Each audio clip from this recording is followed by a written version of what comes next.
So yun na nga, nakalabas na naman ang pango. Ngayong araw ay pupunta ako sa school ni Aya. Ito nga pala ang school ni Aya. Tingnan yung ganda, di ba? Nakakasosyal. Bawal mag-video kaya tinigil ko muna.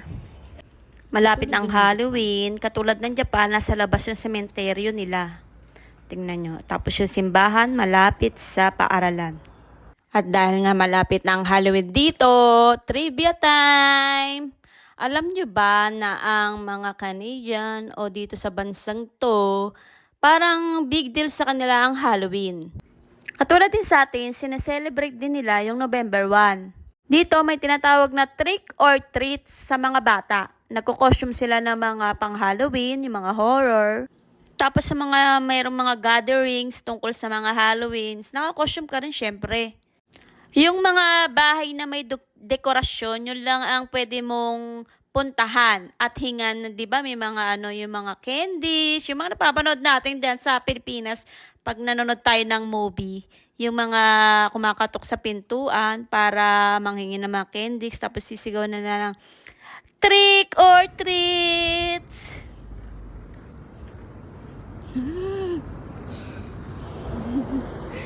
Nakakatakot.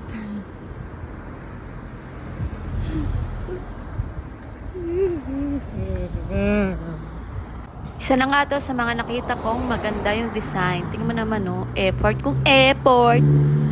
Wow! Sobrang ganda, di ba?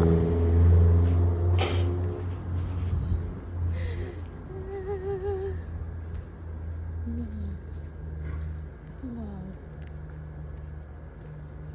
Tapos yun natin. Ang galing eh.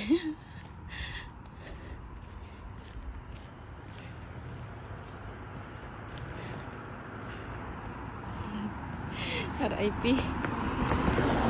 So, October 31 magsisimula i-celebrate ang Halloween dito. Tinga sa school ni Aya, kailangan ng mga bata ay naka-costume din. Nagpapabili na nga si Aya ng costume, which daw ang gusto niya. Kaya lang busy pa nga at di pa makabili. Sana nag-enjoy kayo sa aking mini vlog. O siya, hanggang dito na lang. Hindi tayo papatalo. Nagpa-picture din tayo. Bye mga kapango!